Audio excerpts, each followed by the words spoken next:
This video is about how to master a new skill fast, because you've set a goal, you've started taking action. But now you've hit a point where you're thinking, if I really want to achieve this, I need to build a new skill. Over the past 10 years, I've been studying how to master new skills. It's helped me deliver better business presentations and even pick up new hobbies I never thought I'd enjoy. And in this video, I'm going to share that with you. To help you really grasp all the tips, I'll walk you through the story of a basketball athlete who started his own academy as an example. And in some of the steps, I'll show you how I personally applied this same method to a common goal: learning stock investment. So stick around, because by the end of this video, you won't just understand how to learn faster, you'll know how to make real progress toward your goals. Why people give up? Most people don't give up because their goal was wrong. They give up because they didn't master the skill needed to reach it. Think about it. Someone wants to be financially free, but they never learn how to manage money or invest wisely. Someone else wants to start a YouTube channel, but they never learn video editing or storytelling. That's what happened to William. William used to play basketball for the national team. Now he's still active at the club level. But off the court, he has a dream to start his own basketball academy for kids. He loves the game. He wants to give back. He even blocked out time in his schedule to make it happen. But when it came to actually building the academy, he stalled. Why?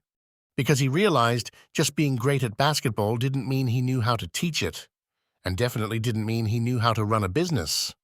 This is where most people stop, but William didn't. And I want to show you how you can follow his footsteps using this 5-step mastery process. Step 1. Identify the critical skill. The first step is to identify the most critical skill, the one thing that will move you forward the fastest. A lot of people get stuck here because they try to learn everything all at once. But when you're learning a new skill, you have to prioritize. You have to focus on the part that gives you the biggest return on your time and energy. Let me give you an example. Say you're a fresh graduate starting your first job, and you're told to learn Microsoft Excel. Now you could spend days trying to master Power Query or VBA macros. Those are flashy and cool, but are they necessary on day one? Probably not. What you really need is to learn the core formulas that people actually use at work every single day, like VLOOKUP, if statements, and maybe pivot table. That's what it means to identify the critical skill. It's not about learning the most advanced thing. It's about learning the right thing first. Now back to William. He looked at everything he thought he needed: marketing, scheduling, payment systems, training programs, even logo design. But then he paused and thought, what's the one thing I need to get right now? And the answer was clear. If he couldn't run a solid, fun, effective basketball class for kids, none of the other stuff would matter. So he focused on that first. That clarity made everything else easier. Step 2, break it down. Once you know the critical skill, it's time to break it down into smaller, bite-sized parts. I recently built a Lego Disney castle. It had 1,709 pieces. Massive. If Lego just dumped all the pieces into one box and told me, good luck, I would have quit in 10 minutes. But they didn't. They packed the castle into 9 separate bags.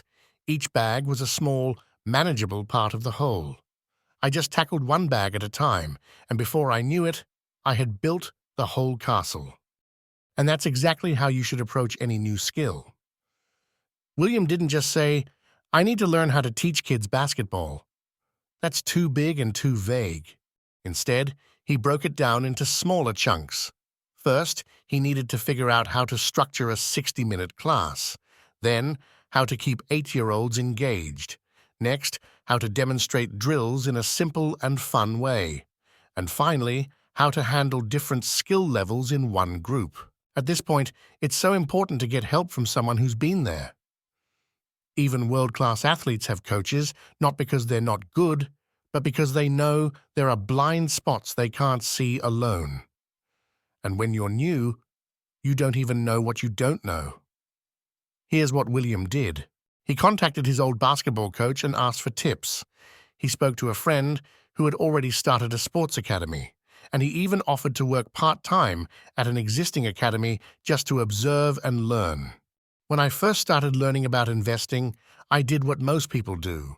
I read blog posts, watched YouTube videos, flipped through books, but it was random.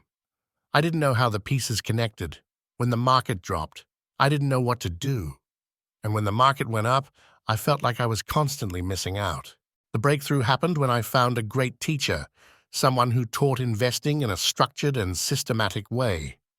From risk management, to understanding a company's fundamentals, to technical analysis, to the psychology of investment, to formulate investment strategy, and even how to use the platform, I finally saw the full picture. And that's when my performance improved. That's when I started to profit during market crash because I finally had a system. So if you're learning a new skill, whether it's swimming, coding, or investing, get a coach or join a class early. They show you the map, they show you the blind spots, and they help you build faster. Step 3. Practice deliberately. Let's talk about practice, but not just any kind of practice. I'm talking about deliberate practice. Now, most people think that as long as they're putting in the hours, they're getting better, but that's not how growth works. You can shoot 100 basketballs a day and still not improve if you're doing it wrong. The best in the world, athletes, musicians, painters, they don't just repeat. They isolate specific parts to work on, they push just beyond their current ability, and they always check. Am I actually getting better? That's what makes the difference. Let's look at William again. He didn't just run full training sessions and hope the kids had fun. He zoomed in on one thing at a time. One week, he focused only on teaching dribbling to beginners. He'd record himself, see if his instructions were clear, check if the kids were confused. Then after class, he'd review what went well, what didn't, and tweak it the next time. Now let me give you a real-world example from investing. Recently, my friend bought NVIDIA because it was the hottest stock on the news. Everyone was talking about it. At first, the stock went up, and he was feeling great. But then the market crashed. He had no idea what to do. Should he sell, hold, buy more? He panicked and sold. And the worst part? He didn't learn anything from it, so he's just as unprepared for the next one. That's the problem with random action. There's no system, no reflection, no growth. A better approach, the one I eventually adopted myself, is simple. Journal the trade. Before entering, write down your reasoning. What signals are you seeing? Why are you entering this trade? What's your target price? Where will you exit if it doesn't go your way? Then, after the trade, win or lose, review it. What worked? What didn't? Did you stick to your plan? What can you do better next time? Step 4. Get feedback early. Here's a truth we often ignore. You can't see your own blind spots. That's why feedback is gold, especially early in the journey. William didn't wait until his academy was perfect. Early on, he invited a mentor to watch his sessions. He asked parents for feedback, and yes, some of it stung, but it gave him clarity. One parent mentioned the warm-ups were confusing. Another said the kids loved the scrimmage drills but lost focus during the longer lectures. William didn't get defensive. He listened, took notes, and changed his approach.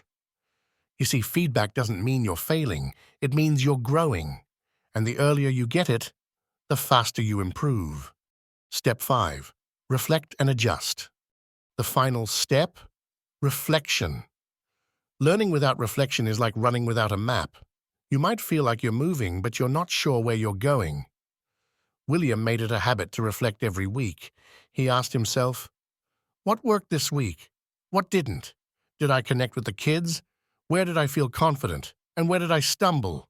Through this process, he started seeing patterns. He noticed that when he grouped kids by skill level, they progressed faster. He realized some drills were too advanced for beginners, so he swapped them out. He wasn't just running classes, he was learning from every class. That's what mastery looks like. It's not a straight line. It's a cycle, though. Get feedback, reflect, adjust. Again and again.